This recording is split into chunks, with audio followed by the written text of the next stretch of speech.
Bueno, Angie Jimena, ¿me escuchas? Sí, señor. ¿Se ve la presentación? Sí, señor. Ok, gracias. Bueno, chicos, nos estamos alistando para ver los sensores de temperatura. Va a ser nuestro primer parámetro o variable a estudiar, ¿ok? Recordemos muy bien que la semana anterior hablábamos de que la temperatura es, digamos, una de las variables a controlar en el sentido estricto de que la temperatura va a permitir el cambio como tal de ciertas propiedades físico-químicas de la materia.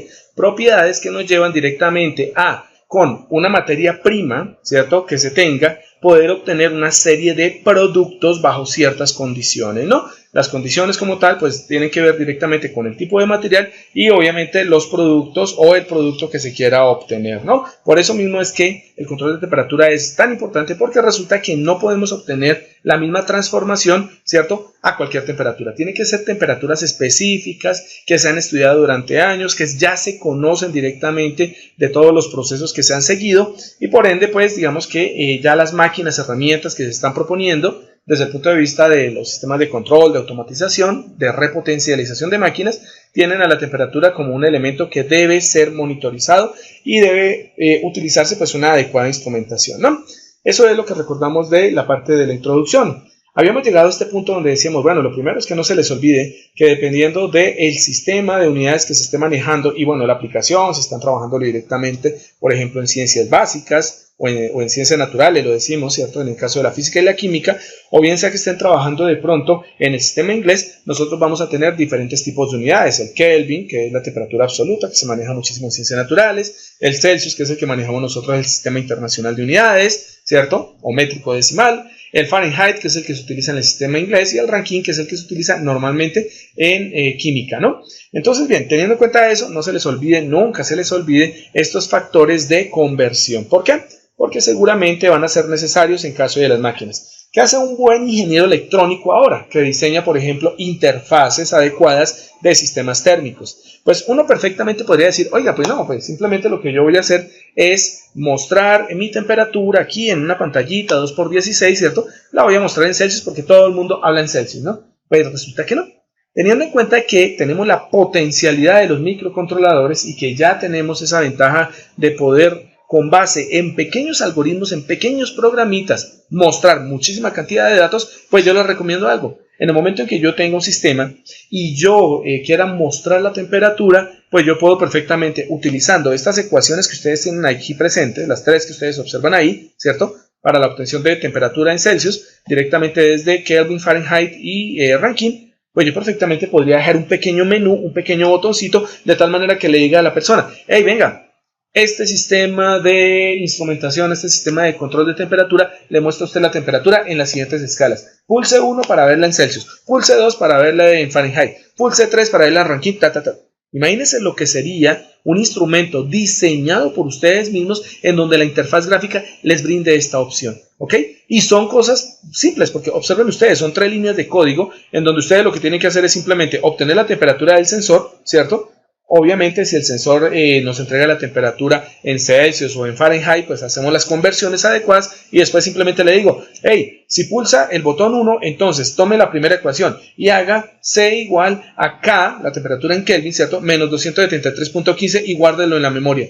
Punto. O muéstralo en la pantalla. Entonces miren que podemos hacer unas interfaces. Bueno, lo digo porque una de las primeras interfaces, realmente hablando, del primer laboratorio, del primer informe, de la primera práctica que vamos a hacer, tiene que ver precisamente con eso, con la interfaz. Bien, yo les voy a mostrar cómo directamente nosotros podemos meter en esas 3, 4 líneas de código, hacer un sistema perfectamente viable para que les pueda mostrar a ustedes las 4 temperaturas. ¿En qué aplicaciones hay? Pues ustedes tendrán que ver si la aplicación es industrial, si la aplicación es comercial, si la aplicación tiene que ver con algún tipo de control domótico, etcétera, etcétera, ¿vale?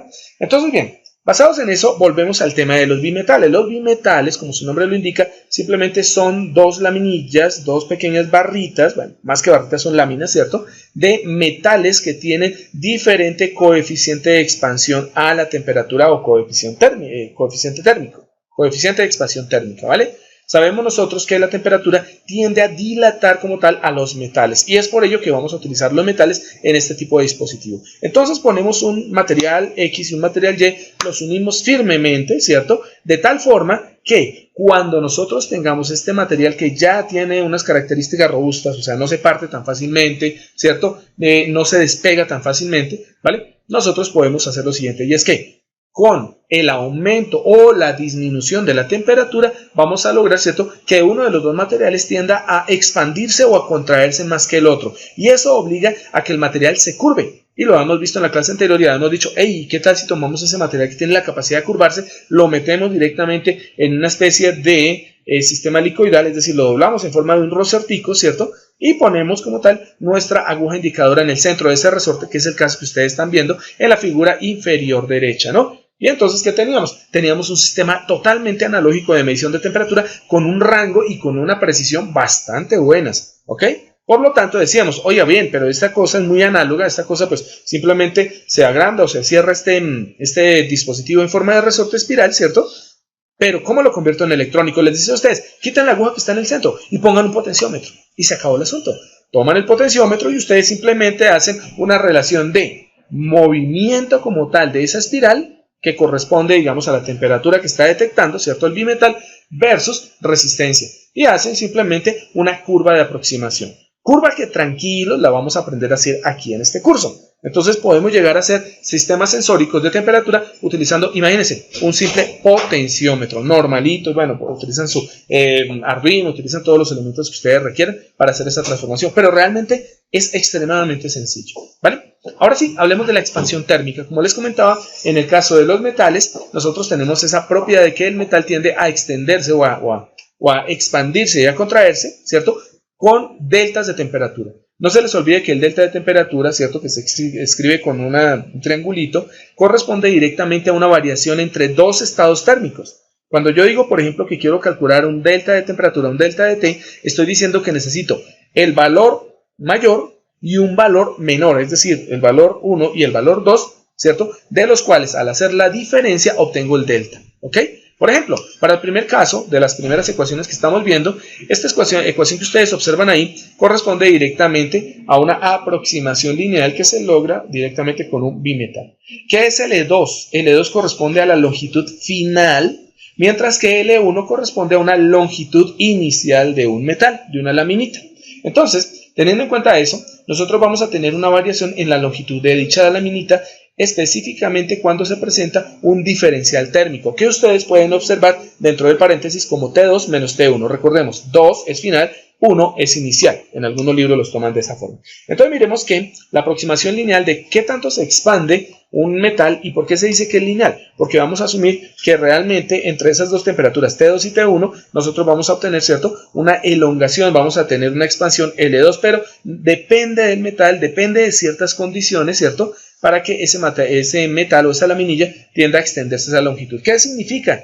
Realmente no es que va a extenderse L2, no vamos a obtener una longitud de L2 exacta, sino que vamos a tener unas pequeñas variaciones, en algunos milímetros, seguramente, en algunas décimas de milímetros, centésimas de milímetros, ¿vale? Se llama aproximación lineal porque realmente la expansión térmica es una serie de potencias. Y de aquí, de esa serie de potencias, solo se toman los dos primeros términos, ¿ok? Bueno, entonces nos dice, mire, la longitud final de una laminilla que es sometida a una temperatura o a una diferencial de temperatura va a ser igual a la longitud inicial que tenía a una temperatura inicial de sub 1, ¿cierto? Factor de 1 más alfa. Alfa es un coeficiente propio de los metales. ¿Eso qué significa? Hay un alfa para el hierro, hay un alfa para el aluminio, hay un alfa para el cobre. Entonces, si necesitamos como tal calcular la expansión térmica de un metal, tenemos que conocer primero qué tipo de material es. Y una vez que conozcamos el tipo de material, pues simplemente nos vamos a una tabla y buscamos su coeficiente de expansión, alfa, y ya. Entonces, bien, la longitud final termina siendo igual a la longitud inicial de nuestra laminilla, factor de 1, más el coeficiente de expansión lineal de ese material, y multiplicando directamente a la diferencia de la temperatura final menos la temperatura inicial. Dense cuenta que si nosotros lo que tenemos es que T2 es mayor que T1, vamos a tener una elongación, vamos a tener una expansión, claro, porque la temperatura final es mayor que la temperatura inicial y T2 menos T1 es positivo, ¿ok? Normalmente alfa termina siendo un valor extremadamente pequeño, cuando estamos hablando de pequeño 0.0000 algo, ¿ok? Entonces ese 0.000 algo del alfa multiplicado por una diferencia de temperatura, pues les va a dar que la longitud de L2 pues va a ser, claro, obviamente muy pequeña. Cuando estamos hablando de pequeño, estamos hablando del orden de los micrómetros, realmente, ¿cierto? Probablemente de las centésimas de milímetro, exagerando un poco, ¿vale? Entonces, bien, todo material tiende a elongarse y podemos tener una ecuación en donde entre dos temperaturas nosotros podemos llegar a aproximar el valor de dicha expansión o elongación de nuestro material. Bueno, en la parte inferior aparece cómo podemos calcular alfa. Recordemos, alfa lo podemos obtener directamente de tablas. ¿Y esas tablas de dónde vienen? Directamente de la aplicación en un laboratorio de procesos experimentales que permitieron en los diferentes materiales encontrar ese alfa. Y la ecuación que ustedes ven ahí del coeficiente de expansión lineal, la segunda ecuación, alfa, que nos dice que se calcula directamente en función de un delta de L sobre L multiplicado por 1 sobre un delta de T, por el inverso del diferencial térmico, ¿no?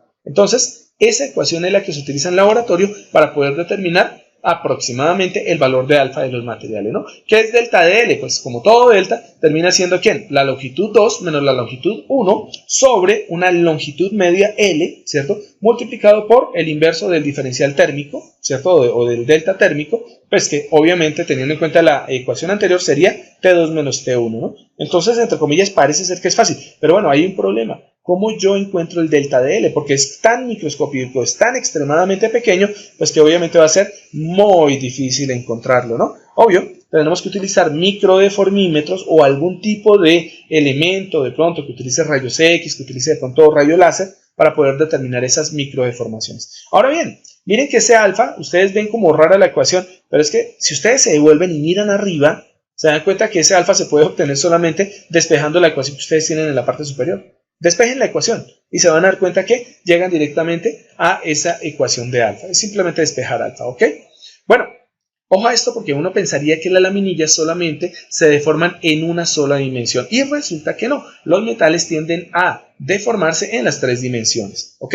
Por lo tanto, en una laminilla que no es muy delgada, podríamos tener que no solamente tendríamos una deformación o una expansión a nivel del largo y su ancho, sino también probablemente de su grosor. Estaremos hablando de lo que serían las tres dimensiones. De tal forma que, si la lámina es demasiado delgada, pues es posible que de pronto la deformación en grosor no sea tan evidente. Por lo tanto, aplicaríamos la primera ecuación para la determinación del delta de área. Entonces tenemos que el delta de área terminaría siendo igual a 2 veces el coeficiente de expansión lineal alfa multiplicado por el área inicial de nuestra laminilla, ¿cierto? Y esto multiplicado por el delta de temperatura, ¿listo? Ese es el cambio volumétrico, ese es el cambio superficial.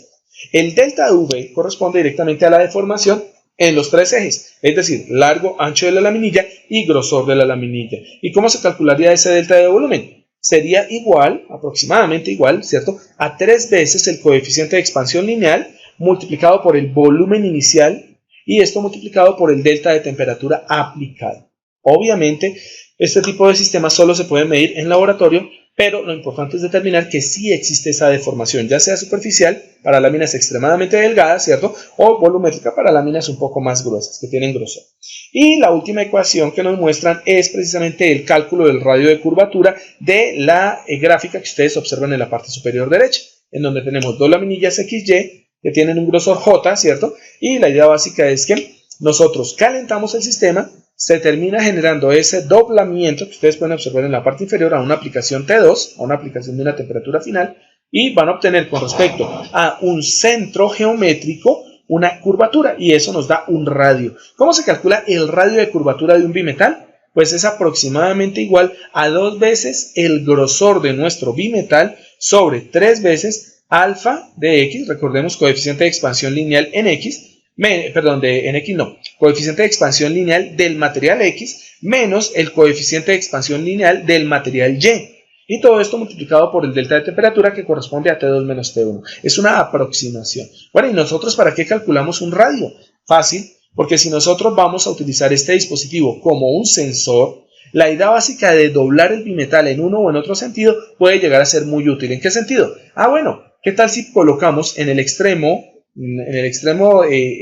contrario, es decir, en el extremo derecho, ¿listo? Si vemos la figura, no donde dice reference wall, esa es la parte izquierda, sino en el otro extremo, a ese punto de anclaje, nosotros colocamos directamente un contacto eléctrico, nosotros podríamos cerrar o abrir ese contacto eléctrico simplemente con la temperatura. Y resulta que este tipo de dispositivos ya existen. ¿En dónde existen?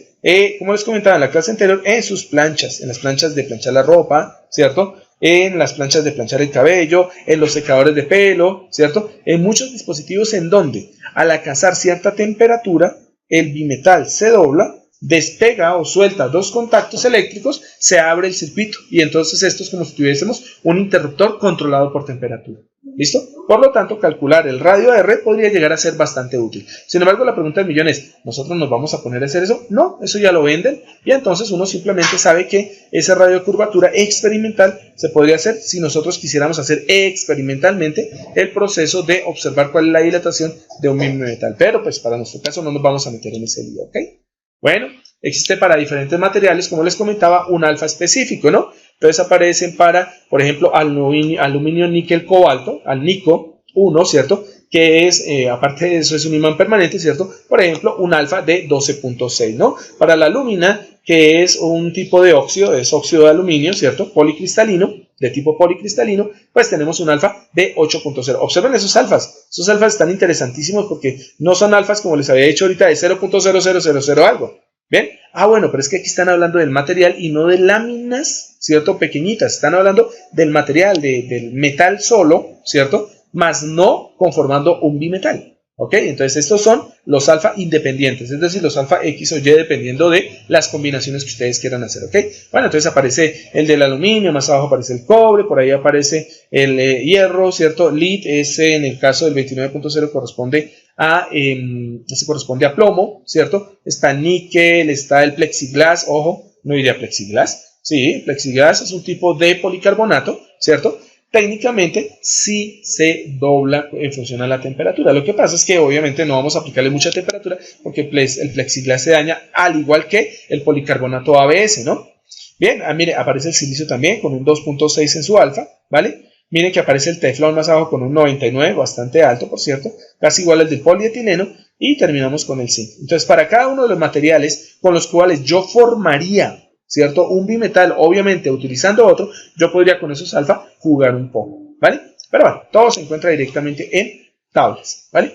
Lo que ustedes observan en la parte anterior es simplemente el delta de curvatura que ustedes podrían llegar a tener en su sistema. ¿Qué significa?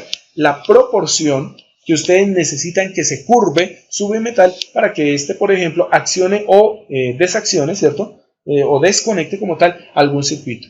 Y entonces ese delta de radio termina siendo igual, ¿cierto? A el radio original o el radio más bien máximo de curvatura, factor de 1 menos el coseno de 180 sobre pi respecto a la relación de longitud versus radio. Por eso aparece 180 por L sobre pi por R. ¿Ok? Entonces miremos que es una ecuación también de laboratorio que nos permite determinar, tomando obviamente dos materiales de una tabla, ¿sí? Poder definir cuál es el radio de curvatura máximo que puedo llegar a tener porcentualmente hablando, ¿no? Bien, y aquí aparecen algunos elementos importantísimos, son ecuaciones que entre comillas aquí en este semestre digamos que de pronto no van a ser tan importantes, pero ecuaciones que son supremamente mega importantes cuando nosotros vamos a hacer modelado. Y en este momento estas ecuaciones corresponderían a modelado de sistemas sensóricos, de sensores como tal. Bueno, uno de los primeros elementos que tenemos que hablar es de la capacidad calorífica. Como su nombre lo indica, capacidad viene de capacitancia, ¿cierto? La capacidad calorífica es precisamente la propiedad que tiene un material de poder guardar calor, de poder almacenar calor dentro de sí. Y esto es muy importante, ¿por qué? Porque nosotros sabemos que al igual que los sistemas eléctricos en donde nosotros tenemos un aislante, tenemos un conductor, en el caso de los sistemas térmicos también los materiales se pueden comportar como aislantes o conductores, ¿no? Excelentes conductores térmicos, los metales, unos malos o deficientes más bien, ¿cierto? Conductores térmicos terminan siendo los cerámicos, una gran mayoría de los cerámicos, ¿ok? Pero pues obviamente siendo un mal conductor de temperatura, pues es un excelente aislante y puede servir, ¿ok? Como es el caso de la fibra de vidrio o de algunos cerámicos, por ejemplo, de media y de alta densidad. Bueno, entonces la capacidad calorífica, ¿cierto? La capacidad de poder almacenar energía térmica en el cuerpo está definida directamente por la ecuación C por M, en donde M corresponde a la masa del elemento o del material sobre el cual queremos calcular la capacidad calorífica. Y C es una constante propia del material y esta C se conoce como el calor específico del material. Eso significa que al igual que pasaba con alfa, esta C para calcular o esta constante de calor específico para calcular la capacidad calorífica de un material, pues termina siendo hallado por tablas. ¿Ok? Es propio de cada uno de los materiales. ¿Vale? De tal manera que nosotros podríamos llegar a encontrar directamente el valor de C. Ahora miren que este C, este calor específico C minúscula, ¿cierto? Pues tiene una ecuación que es obvio no deriva de la ecuación anterior, de la ecuación de capacidad calorífica. Esta deriva específicamente de pruebas de laboratorio. Entonces, ¿cómo determinamos el calor específico de un material? Fácil. Simplemente le inyectamos calor desde un extremo, ¿cierto? Y esperemos a que ese calor empiece a difundirse por el material y llegue al otro extremo. Podríamos tomar, por ejemplo, un hilo metálico, listo, cilíndrico, y simplemente calentarlo en una de sus puntas, esperar un tiempo, medir el tiempo directamente en que se demora en calentarse el metal desde un extremo hasta el otro, ¿vale? Y con eso calculamos el flujo de calor, ¿vale? Sabemos la masa de nuestro alambre y conocemos el diferencial de temperatura, por lo tanto podemos llegar a la siguiente conclusión. El calor específico C minúscula termina siendo igual al flujo de calor volumétrico, normalmente, dividido entre la masa del material multiplicado por el diferencial de temperatura, es decir, por los dos estados térmicos que va a tener esta temperatura. ¿De dónde? ¿Cuál es la temperatura inicial? Hasta dónde vamos a llegar con la temperatura final. ¿Ok? Bueno, ya aparecen las unidades de calor específico de ese C minúscula, que para el caso inglés, pues termina siendo un joule sobre gramo, perdón. Un joule sobre gramo por Celsius termina siendo igual a 0.2388 calorías, ¿cierto?, sobre gramo por Celsius. Observen, que en este caso estamos utilizando el sistema métrico decimal, ¿no? Solo que uno se expresa en joules y el otro se expresa en calorías. ¿De qué depende? Depende directamente de cómo ustedes expresen el flujo y de qué manera quieran expresar también la capacidad calorífica, ¿ok?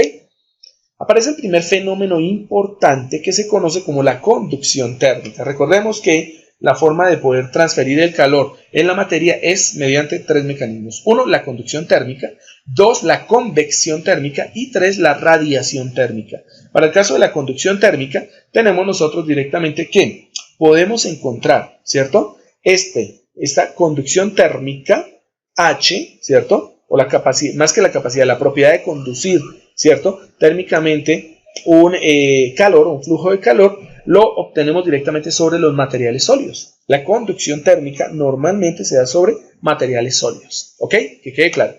Entonces, bien, la conducción térmica H se define como el diferencial de flujo de calor delta de Q con respecto al tiempo, que se aproxima directamente a una ecuación bien interesante, que es que la conducción térmica H termina siendo igual a menos una constante K, conocida como la constante de conductividad térmica.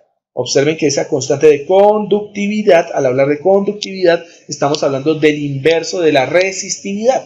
Por lo tanto, en el caso de la conducción térmica, K corresponde directamente a la capacidad que tiene un material de permitir o no, de facilitar que exista un flujo de calor a través de él, ¿no? Entonces tenemos que H es igual a menos la conductividad térmica del material multiplicado por el área por donde se está enviando, por donde se está transfiriendo ese flujo de calor, ¿listo? Y esto multiplicado por el diferencial. Ojo que en este caso no es un delta, es un diferencial de temperatura con respecto a la distancia. No es diferencial con respecto al tiempo, es diferencial con respecto a la distancia. ¿Por qué? Porque es que el calor empieza a moverse, el calor empieza a difundirse, ¿cierto? Y él tiene unos retardos. Cuando ustedes calientan una varilla, ¿cierto?, en uno de esos extremos, se dan cuenta que la varilla, si esta es un poco larga, se van a dar cuenta que la varilla puede llegar a ponerse hasta de color rojo, casi llegar al punto de la fusión, pero ustedes en el extremo contrario, si esta varilla es bastante larga, no van a sentir casi dicho calor. Lo van a sentir después de cierto tiempo, siempre y cuando ustedes mantengan las condiciones térmicas del sistema. Entonces, ¿qué pasa? El calor se difunde, ¿cierto?, es a nivel de la distancia, ¿listo? Entre más largo sea, mucho más se demora. Por ende, ahí aparece el menos. La pregunta del millón es, ¿ese menos de quién es? ¿Es de K? ¿Es de A? ¿O es de delta de T? Pues resulta que ese menos corresponde al delta de T. ¿Listo? porque ese delta de T, perdón, ese diferencial de T con respecto a dx nos está diciendo directamente que es un valor, ¿cierto?, que tiene una pendiente negativa, es decir, que tiene un comportamiento, ¿listo?, regresivo, ¿ok? Claro, la temperatura tiene que tener un tiempo de retardo para poder difundirse y por lo tanto, ¿cierto?, entre más se aleje de la fuente de calor la temperatura, el flujo, más se va a enfriar. Y eso es lo que significa ese menos, que vamos a tener y anoten esto en sus cabezas, gradiente negativo. Una disminución en el gradiente, ¿vale? Que eso lo ve uno normalmente en física o en termodinámica. Bien, la conducción de calor, ¿cierto? El tipo de conducción de calor o el valor de la conducción de calor se puede llegar a aproximar directamente sobre un hilo metálico. Hilo metálico que ustedes pueden observar en la parte superior. Entonces vamos a tener un hilo metálico con dos secciones, una sección A, una sección B y, bueno, no le digamos secciones, vamos a tener dos regiones en ese conductor metálico. Una región A y una región B y obviamente tenemos que ese hilo metálico que es cilíndrico pues tiene una superficie, una sección transversal A minúscula, ¿vale? Vamos a mirar ahorita cuál es el problema de la conducción térmica realmente. Entonces la conducción de calor se puede aproximar directamente, ¿cierto? Si nosotros tenemos los deltas de temperatura y tenemos que el material es homogéneo, la conducción térmica H termina siendo igual a la constante de conductividad térmica K multiplicado por el área por donde está fluyendo la temperatura y todo esto multiplicado por T1 menos T2. Ojo, estamos tomando la temperatura inicial menos la temperatura final, o sea, lo estamos haciendo al revés. ¿Y eso por qué? Porque nosotros sabemos siempre que T2 es superior a T1 y al ser mayor, pues T1 menos T2 termina siendo negativo y entonces no se pierde el menos de la ecuación anterior, ¿no? Entonces T1 menos T2 sobre la longitud del conductor nos da una excelente aproximación de la conducción térmica de un hilo metálico, un hilo conductor de temperatura, ¿vale? Y aparece definido como tal lo que es la resistencia térmica. La resistencia térmica es simplemente tomar la conducción de calor que ustedes tienen ahí, ¿cierto? Sacar la L de la longitud del hilo, ¿cierto? Y llevarla a dividir acá. Entonces resulta que como nosotros estamos hablando de la conductividad térmica K, la resistencia R en un material de longitud L va a ser igual a la longitud de dicho material dividido K, que es la conductividad. Es decir, estamos multiplicando L por el inverso de la conductividad y eso termina siendo la resistencia térmica. Ojo que la resistencia térmica estamos hablando de la oposición que ofrecen los materiales a que el flujo de calor atraviese a través de ellos, ¿no? Atraviese por ellos, ¿vale? Bien, entonces ojo porque esta resistencia es pero muy importante. Bien, en la parte de abajo tenemos algo interesante y es lo siguiente. Miren que ahora la ecuación se convierte en algo raro y es, mire, la conducción térmica la puedo ver no desde la conductividad sino también desde la resistencia. Claro, como la resistencia termina siendo el inverso de la conductividad, entonces la conducción térmica que tiene que ver con la conductividad se puede ver con el inverso de la resistencia. Mejor dicho, es tomar la ecuación que aparece ahí de conducción de calor, reemplazar L sobre K por R y al hacer ese reemplazo van a obtener la siguiente ecuación, que la conducción térmica H termina siendo igual al área o sección transversal por donde está fluyendo el calor multiplicado por T1 menos T2 que nos da un gradiente negativo, nos dan menos, ¿cierto? Y esto dividido entre R. ¿Ven? Si nosotros tenemos tres temperaturas, una temperatura T1, una temperatura media T2 y una temperatura T sub 3, entonces nosotros podríamos llegar directamente a algo bien interesante. Antes de ver esa última ecuación, H igual a T1 menos T3 sobre RA más RC más RB, vamos a mirar la varillita que está en la parte superior. Miren que tenemos una región A y una región B. Eso corresponde directamente a dos varillitas. Tenemos dos varillas que vamos a unir en esa sección A. Las vamos a pegar superficie contra superficie porque vamos a averiguar cuál es su capacidad de conducción o su conducción térmica más bien, ¿no? Son dos varillas sólidas. Entonces miren que tomamos estas dos varillas y las unimos en ese punto A, ¿vale? ¿Qué vamos a hacer? Supongamos que calentamos el extremo de A. Es decir, vamos a calentar la parte izquierda de este doble metal que tenemos acá, o estas dos piezas metálicas que están unidas acá en el centro. Entonces vamos a calentar directamente, aplicar una temperatura inicial que vamos a llamar la temperatura T1. La aplicamos acá. ¿Qué esperamos que ocurra? Cuando el extremo izquierdo de A empieza a calentarse, el calor, dependiendo de este material, y vamos a asumir que es obviamente un conductor térmico, el calor empieza a difundirse por todo el cuerpo de A. ¿Listo? Entonces vamos a tener que el calor empieza a difundirse. Pero a medida que se va difundiendo, se va alejando de la zona de concentración de calor. Eso significa que parte del calor se va a perder en el ambiente y por ende, cuando estamos llegando casi al centro de la unión de la varilla en este punto, ¿cierto? Pues la varilla está un poco más fría que en la parte izquierda, ¿ok? Eso significa que hemos tenido una disminución en la temperatura, ¿cierto? Por efecto de la resistencia y bueno, en parte también por efecto de las pérdidas de calor, ¿ok? Entonces, empieza a disminuir la temperatura desde el extremo izquierdo de A hasta la unión, ¿vale? Y esto se representa con esta pequeña recta de decaimiento, ¿vale? Esa recta de decaimiento, miren que tiene la pendiente negativa y eso corresponde a la diferencia de T1 menos T2. Entonces miremos que tenemos la pendiente, entonces vamos aquí a la temperatura T1 del extremo izquierdo de la varillita A, ¿cierto? A medida que el calor empieza a conducir directamente por el cuerpo metálico, vamos a ver una disminución hasta que llegamos a una temperatura en el medio que es aproximadamente igual a T de 2A. ¿Qué significa T2A? Temperatura final, pero en el material A. Entonces tenemos la temperatura inicial, es T1. La temperatura final en el extremo derecho del material A, en el punto de unión, va a ser una temperatura T2A, ¿cierto? O la temperatura 2 en el material A, que es inferior a T1. Miren que aquí, pues uno que esperaría que la temperatura de este extremo de A, de la parte derecha de A, pues pase directamente a B.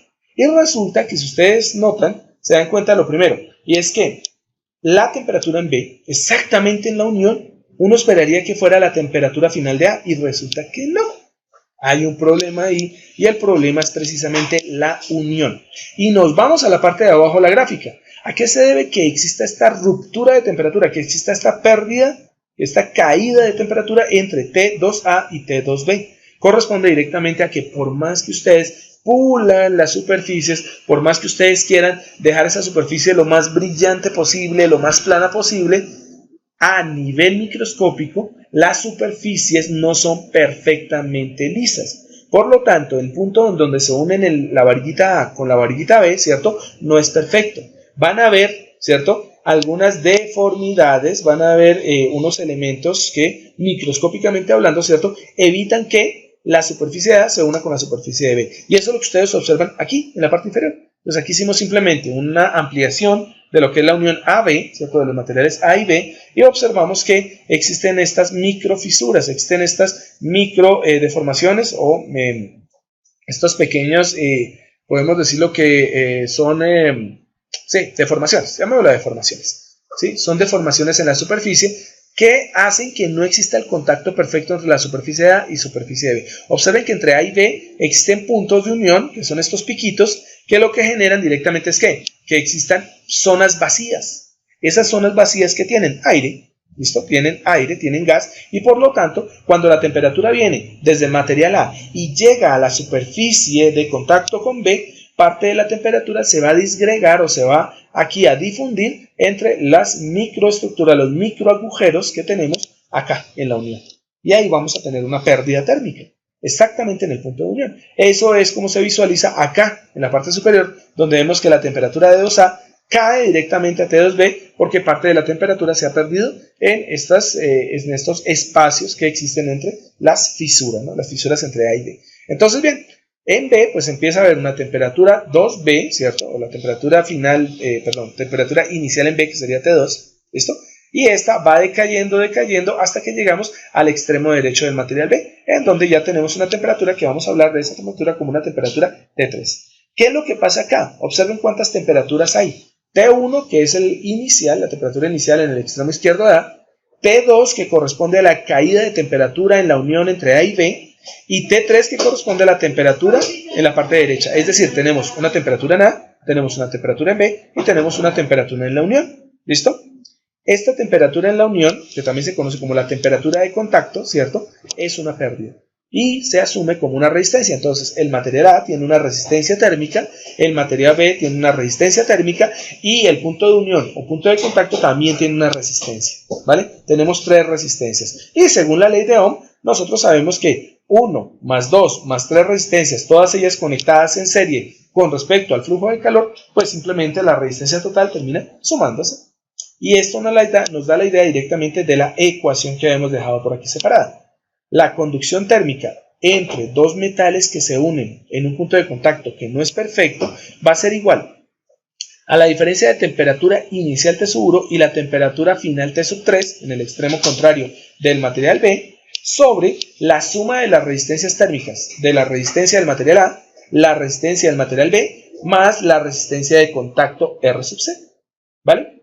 Y aquí es donde aparece que nosotros debemos tener un elemento conocido como el coeficiente de contacto. ¿Qué nos permite el coeficiente de contacto H sub C? Calcular la resistencia de contacto. Entonces, si nosotros tenemos ese coeficiente de contacto, la resistencia de contacto termina siendo igual a 1 sobre el coeficiente de contacto H sub C multiplicado por el área de contacto A minúscula que corresponde a este elemento de unión acá, entre estos dos puntos A y B. ¿Ok? Bueno, este fenómeno les decía a ustedes que es importante porque esa resistencia de contacto puede llegar a ser traicionera. Un elemento típico que nosotros utilizamos para transferencia térmica lo vamos a ver en este punto. Permítame 5 y entramos por este lado, nos vamos aquí directamente y miramos esto.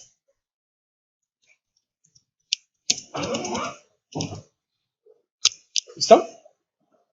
Vamos a ver si encontramos por este ladito. Acá, en estos puntos. Cuando nosotros tomamos un semiconductor, como por ejemplo un transistor de potencia, a ver porque este me puso disipador de calor para transistor. Falta un pedazo. Transistores. ¿Listo? Cuando nosotros tenemos directamente a ver si lo vemos por acá. Acá está, mira. Miramos, este está bonito. Miramos esta gráfica, ¿ok? Cuando nosotros tenemos un transistor de potencia, un triac que también maneja potencia, un tiristor, etc., nosotros tenemos esta forma de los transistores, como la vemos en este caso. ¿Listo? ¿A qué corresponde? Bueno, tenemos nuestra base colector emisor, o tenemos nuestro main terminal 1, main terminal 2 con puerta, o tenemos nuestro ánodo cátodo con puerta, dependiendo del sistema de potencia que tengamos. Nosotros tenemos esta base metálica que tienen los transistores, que se observa aquí en la parte de abajo, ¿no? Si lo observamos en este punto, venga que este me gusta más. A ver si colabora el internet, porque creo que no está colaborando mucho. Miremos este de acá, esta grafiquita está chévere. Entonces miremos aquí el transistor solo. Esta parte metálica que ustedes ven en la parte de atrás es precisamente una forma de poder expulsar. Es una laminilla que permite expulsar el calor hacia el ambiente. ¿Para qué sirve el agujero? El agujero sirve para poder atornillar este transistor de potencia o este elemento de potencia a un disipador de calor que corresponde a simplemente un sistema de aluminio que tiene unas aletas en donde a través de estas aleticas se va filtrando el aire y entonces podemos eliminar mucho mejor el calor. Entonces el calor se transfiere del semiconductor a la lámina metálica, ¿cierto? De la lámina metálica al disipador de calor y del disipador de calor al ambiente y con eso protegemos al sistema de potencia. ¿Cuál es el problema de la resistencia de contacto?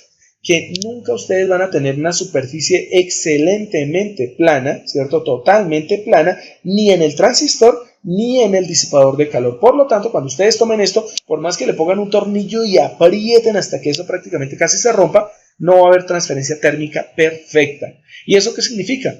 He ahí la razón del por qué a veces uno puede, por ejemplo, en el caso cuando hace mantenimiento, al cambiar un transistor que se ha dañado, ¿listo? Simplemente se quita el transistor, se pone uno nuevo y se atornilla, vuelve y el sistema se quema. Y uno dice, ¿pero por qué? Entonces uno asume que el material está malo, que de pronto fue un cortocircuito, que la persona dueña del equipo o la institución dueña del equipo no lo cuidaron, un sobrepico. Bueno, uno le da un montón de razones y resulta que la razón es muy obvia. No hubo, ¿cierto?, una manera de transferir efectivamente el calor del transistor a nuestro disipador de calor. Por lo tanto, el calor se concentró en el transistor, se elevó la temperatura hasta un punto en que el transistor se quemó. Entonces, ¿qué debemos hacer? El problema, resistencia de contacto entre el transistor y disipador de calor. Por lo tanto, tenemos que disminuir esa resistencia de contacto entre esos dos elementos. ¿Y cómo lo logramos? Directamente con algo que se conoce como pasta térmica. Vamos a ver si por aquí aparece nuestra famosa pasta térmica, ¿ok? Bueno, aquí la venden, esta es como de las bonitas, ¿vale? Nos metimos por Mercado Libre. Y esta es la famosa pasta térmica.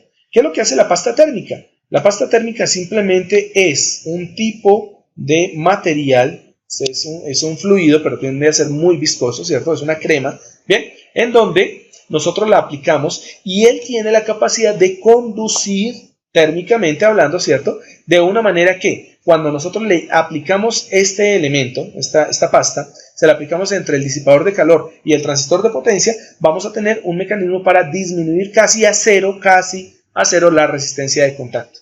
Y por ende, pasamos toda la temperatura de nuestro transistor directamente al medio ambiente y podemos tener obviamente a salvo nuestro dispositivo de potencia. ¿Ok? Entonces, muy importante, disminuir la resistencia de contacto. Miren que en la parte biomédica también existe eso. ¿Listo? Existe la disminución de la resistencia de contacto.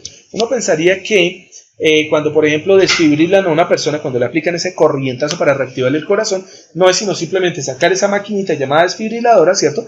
Tomar ahí las paleticas, programar directamente lo que es la cantidad de energía que le van a liberar en el tórax y pácate, mandarle un corrientazo. Pues resulta que nosotros tenemos otra vez el fenómeno, ¿cierto?, del coeficiente de contacto, de la resistencia de contacto.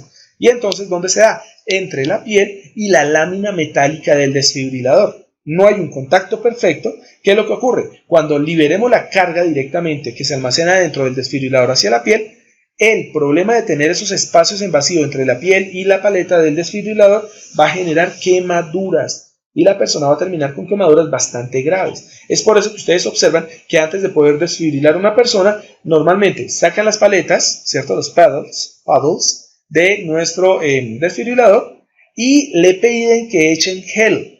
Ese gel es un gel que disminuye la resistencia de contacto entre piel y paleta.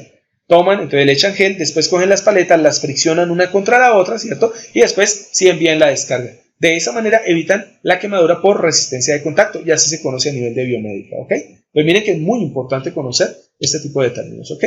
Bueno, y aquí aparecen algunos elementos como puede ser, por ejemplo, el calor específico, ¿cierto? En el primer caso, la primera columna pues aparece en joules sobre kilogramo centígrado, ¿cierto? Miren que aparece la conductividad térmica en vatio, porque al fin y al cabo la conductividad térmica tiene que darse en función de un flujo, ¿cierto? Vatio sobre metro por Celsius y la densidad del material, el cual vamos a utilizar para hacer la transferencia de calor en kilogramos sobre metro cúbico, ¿no? Entonces tenemos el aire y uno diría, uy, luego no era supuestamente sobre metal. Bueno, el aire como tal puede ser utilizado como un elemento de conducción de calor, sobre todo si lo que vamos a hacer es, por ejemplo, mezclar temperatura entre dos gases. Sin embargo, ¿cierto? Su calor específico y el hecho de la conductividad térmica que tiene, que miren que está en el orden de 0.012, que es bajita, quiere decir que para conducir electricidad no es tan bueno, ¿ok? Además, en el aire no se da el proceso de conducción de manera directa, sino que se da a través del proceso de convección. Primero se da convección, ¿ok? Antes que hace conducción. Entonces, bien, el aire pues se pone ahí para referencia, ¿vale? Entonces aparece, por ejemplo, el óxido de aluminio, alúmina, aparece el aluminio, miren que aparece nuestra famosa baquelita, ¿cierto? Aparece el cobre, aparece el diamante, aparece por ahí abajo otra vez el hierro y el plomo, ¿cierto? Aparece la manganina, que nosotros la utilizamos la vimos en medidas eléctricas, es el elemento que se utiliza para hacer resistencias de precisión en los amperímetros, ¿listo? En el otro lado, bueno, completamos la tabla, entonces miren que aparece el agua, por ejemplo. Mire que el agua tiene una conductividad térmica de 0.6 vatios sobre metro centígrado, ¿listo? O Celsius. Y esa vaina es muy mala. Para que sea un buen conductor debe tener una conductividad térmica alta. ¿Cuáles podrían ser elementos buenos conductores? Mírenlo, la plata. Miren la plata en lo que sería la parte derecha, la tabla de la derecha. La plata tiene una conductividad térmica de 419 vatios metro Celsius. Vatios sobre metro Celsius. Pues la plata es muy buen conductor de calor y también pues obviamente es muy buen conductor de electricidad. Miremos el zinc es bastante bueno y miremos el tungsteno pues es bueno también, no tan bueno como la plata, pero es bueno, 96.6 vatios sobre metro Celsius, ¿listo? Y miremos por ejemplo en este lado, miren por ejemplo el cobre es un muy buen, ¿cierto? Muy buen conductor de calor, 401 vatios sobre metro Celsius, ¿ven? Miren el aluminio está entre 88 y 160. Uno diría, miércoles, pero es que el aluminio no es tan bueno como el cobre. Sí, pero el cobre es más usado para hacer conductores eléctricos más que conductores térmicos. Por eso también se utiliza mucho el aluminio, ¿no? Miren, por ejemplo, el oro 296. Pero ¿quién va a ser disipadores de calor de oro? Nadie, porque se los roban, obviamente. O saldría muy costoso el equipo, ¿no? El grafito 112 a 160 y bueno, ahí aparecen diferentes elementos con sus calores específicos, su conductividad térmica, ¿cierto? Y para el caso pues de la densidad del material en el caso que se requiera para cálculos. ¿Bien? Ahora aparece el fenómeno de convección térmica. ¿Qué nos dice el fenómeno de convección térmica? Normalmente se da entre dos elementos a través de un medio fluídico. Cuando hablamos de un medio fluídico estamos hablando de o bien sea un líquido o bien sea un gas. Esa es la diferencia con conducción térmica. Normalmente la conducción térmica se da perfectamente entre dos elementos sólidos que tienen contacto entre sí, ¿vale? Y que obviamente tienen ciertas características de conductividad. Mientras que la convección térmica se hace en función en que un gas o un líquido tengan la capacidad de poder permitir que el flujo de calor los atraviese, tanto al aire como en el caso de un gas noble o un gas cualquiera, ¿cierto? Y obviamente pues cualquier tipo de líquido en diferentes densidades. Entonces la convección térmica está dada como la siguiente. El flujo de calor H por convección térmica termina siendo igual a un parámetro alfa multiplicado por el área que cubre directamente la superficie por donde se está transfiriendo de la superficie del aire, ¿listo? Factor de T1 menos T2. Como cosa rara, como T2 es mayor que T1, entonces terminamos teniendo un gradiente negativo, un negativo, ¿no? Entonces, bien, ¿a qué corresponde alfa? Alfa corresponde al coeficiente convectivo del medio, ¿vale? De tal forma que si nosotros vamos, por ejemplo, a transferir calor a través del aire, ese alfa tendré que buscarlo como cosa rara en una tabla, ¿listo? Entonces, bien, teniendo en cuenta eso, miramos que alfa pues tiene una forma de calcularse, solo que tenemos un pequeño problema y es que alfa se calcula como una función no lineal, una función raíz cuarta. Alfa termina siendo igual para efectos prácticos de cálculo en laboratorio a 2,49 por la raíz cuarta del gradiente negativo de temperatura, T1 menos T2. Y esta se da en vatios sobre metro cuadrado Kelvin. ¿Listo? Pregunta, ¿podemos hacer una transformación a Celsius? Sí, se puede hacer, pero normalmente se puede tomar directamente el Kelvin como referencia, ¿vale? Y bueno, en la parte inferior pueden observar ustedes lo que es el sistema de convección térmica, en donde ustedes pueden observar, nosotros tenemos un sistema de conducción que corresponde directamente por 4 láminas. Tenemos la fuente de calor, que es esta primera lámina donde dice heat source, ¿listo? Ahí es donde empezamos a aplicar una temperatura. Entonces tenemos una temperatura que se da desde la fuente de calor. Esta temperatura va a pasar por 3 medios, entonces va a pasar por este medio, esta lámina, por este medio y por este medio, de tal manera que lo que tenemos es que por conducción vamos a tener una serie de pérdidas, claro, por la famosa resistencia de contacto, ¿ok? Entonces, entre los materiales vamos a tener 3 diferentes gradientes térmicos. De T1 pasamos a T2, de T2 a T3, de T3 a T sub A o temperatura ambiente, ¿vale? ¿Cuál es la idea? El calor se transfiere desde la fuente directamente hasta la última laminilla. Pero el calor no se queda en la última lámina o en el último material que tenemos acá en el proceso de conducción, donde está T sub 3, sino que parte de la temperatura se va a ofrecer o se va a entregar al aire circundante. El aire que lo separa directamente de acá de una lámina que puede ser perfectamente un sensor. Entonces, parte de la temperatura se queda directamente sobre el metal o el material. Parte de la temperatura se va directamente y empieza a fluir a través de nuestro aire y otra parte de la temperatura se va en forma de radiación. ¿Y eso qué significa? Técnicamente es que nos va a entregar una radiación infrarroja que nos va a entregar una longitud de onda dentro del espectro, ¿cierto? O cercano más bien al espectro visible que corresponde al espectro infrarrojo. Significa que vamos a tener una longitud de onda de esa radiación definida entre los rangos que podamos tener del infrarrojo, que pues obviamente también es transferible, ¿no? Entonces, bien, teniendo en cuenta eso, pues ya sabemos nosotros que el aire como tal es el elemento que actúa por convección, ¿no? Para este ejercicio, ¿ok? Bueno, lo que quiero que miren es, miren lo que aparece con la ley de desplazamiento de Wien. La ley de desplazamiento de Wien, que corresponde a la gráfica que está al lado derecho, ¿cierto? Nos dice directamente qué ocurre cuando nosotros tenemos una radiación de calor, cuando nosotros tenemos el calor emitido desde la radiación, en forma de radiación. Entonces, ¿qué tenemos? Si nosotros incrementamos la temperatura, ¿cierto? La temperatura es grande y empezamos a hacer pasar por diferentes medios un flujo de calor, nosotros vamos a tener una disminución de ese flujo de calor, que iría desde T4 hasta T1. Pero observen que T4, como tal, ¿cierto?, corresponde directamente a un área cercana al espectro infrarrojo, ¿cierto? O más bien, espectro infrarrojo cercano a la radiación visible. Bien, mientras que a medida que la temperatura se va disgregando por el ambiente, se va difundiendo, ¿cierto?, de manera de radiación en el ambiente, nosotros vamos a tener que entonces el espectro infrarrojo va a empezar a cambiar. ¿Listo? O porque aquí tienen que ser muy prácticos. Miren una cosa.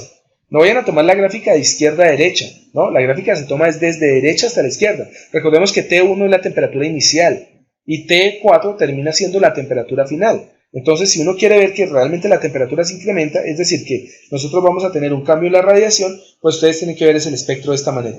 Cuando estamos a una temperatura inicial, el espectro que se envía está en el orden directamente del infrarrojo lejano o hasta de ondas de radar, ¿listo? Que son muy pequeñas. A medida que se empieza a transferir y a incrementar la temperatura, entonces el espectro infrarrojo empieza a volverse cada vez más visible. Entonces pasamos del infrarrojo lejano al infrarrojo medio y del infrarrojo medio pasamos al infrarrojo cercano y de ahí podemos llegar a pasar a la luz visible. ¿Cómo se ve eso? Fácil. Calienten un metal, calienten una varillita de metal en la estufa, en un sitio donde tengamos temperatura. Y ustedes se van a dar cuenta que mientras la lámina se empieza a calentar, ustedes no van a detectar absolutamente nada. Solo ven que como que se negrea un poquito, que la varillita como tal como que cambia un poco de color, depende del material, etc.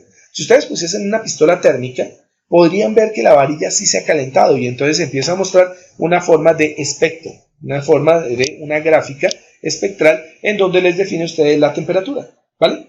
Pero ¿cuándo es que se convierte en visible? Dejen la varilla otro buen rato, pero buen rato, y se van a dar cuenta que tiempo después el extremo de la varilla que ha estado siendo calentado empieza a verse como de un color rojizo, empieza a transmitir, ¿cierto?, a través del espectro desde el rango del infrarrojo cercano, que es cercano a ¿quién? Pues al rojo. Sigan calentando la varilla y se van a dar cuenta que la varilla llega a pasar de un color rojo a un color naranja y de un color naranja claro pasa directamente a un color blanco y en ese momento es cuando el metal llega a su punto de fusión, ¿vale?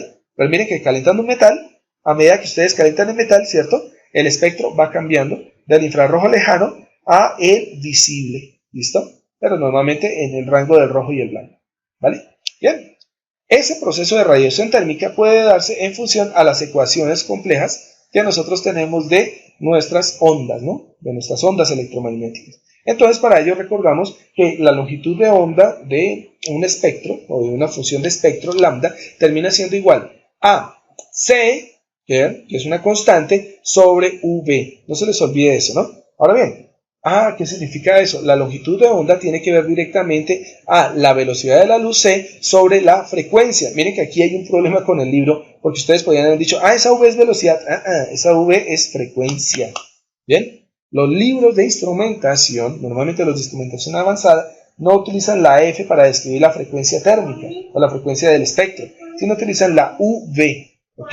Entonces lambda es igual a la longitud de onda es igual a la velocidad de la luz sobre la frecuencia de transmisión de la onda, ¿vale?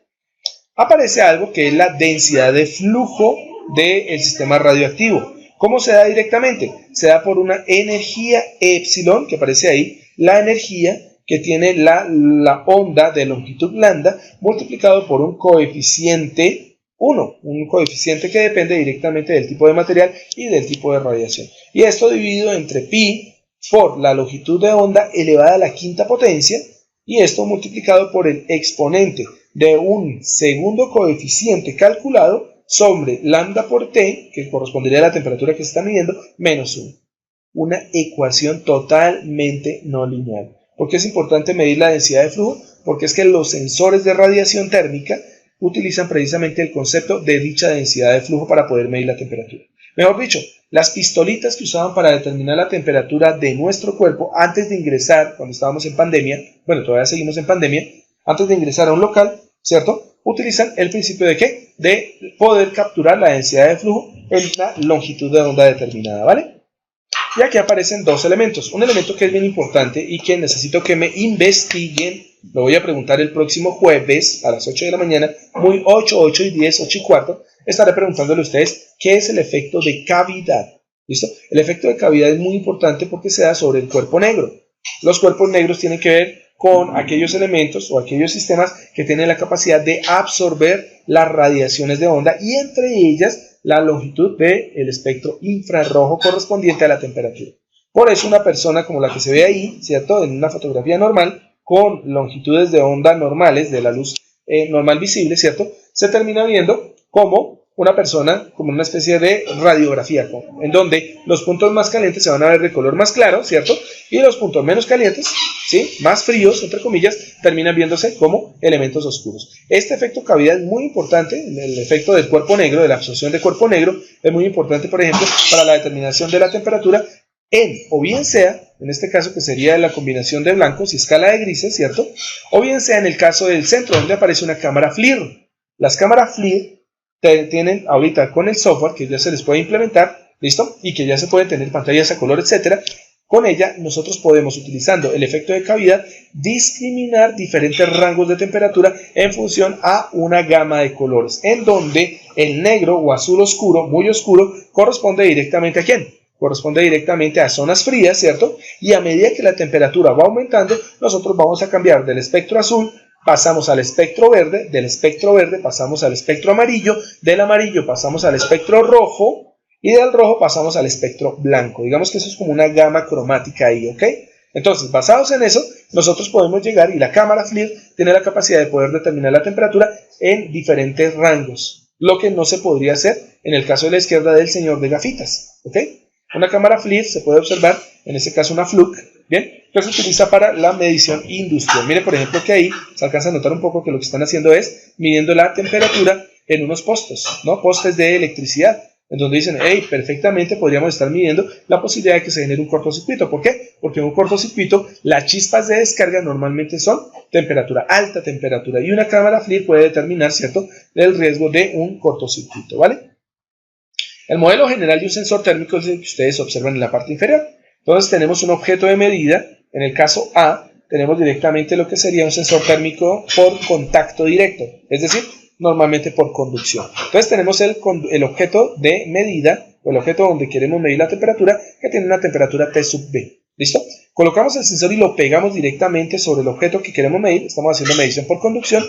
Y el sensor transfiere su energía térmica directamente hacia el instrumento de medida. Pero resulta que el cablecito que estamos utilizando, ¿cierto? El cablecito, pues es hecho de cobre, y el cobre tiene una buena conductividad térmica. Por lo tanto, parte del calor que llega al sensor empieza a pasar directamente a través de los conductores y vamos a tener una pérdida de calor.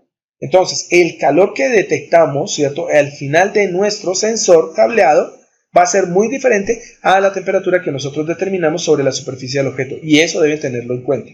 ¿Cómo lo tienen en cuenta? Generando el modelo del sensor térmico por contacto, en donde tenemos el objeto de medida, donde hay una temperatura T sub B, y debo incluir las pérdidas por efecto de la transferencia de calor, y ese flujo de calor va a ser simulado o va a ser modelado directamente como dos resistencias R1 y R2 que corresponden directamente a la resistencia de contacto entre el objeto y el sensor, y entre el sensor y el ambiente. Entonces vamos a tener dos resistencias de contacto, R1 y R2, pero adicional a eso tenemos que el sensor en su cuerpo, ¿cierto?, tiene la capacidad de almacenar calor. Por lo tanto, ese almacenamiento de calor lo vemos como si fuese un condensador, un capacitor, ¿vale? Capacitor que está definido en función a la capacidad calorífica o el coeficiente de calor C y la masa de nuestro sensor. Entonces siempre va a haber un modelo específico, una representación matemática específica para un sensor térmico. ¿Bien? Y bueno, los que ustedes observan acá son las famosísimas pistolas de calor, en donde, olvídense que le emiten a uno esos rayos rojos, y eso es para quemarle el cerebro o implantarle un chip, o como dirían algunos viejitos, un chip. ¿Listo?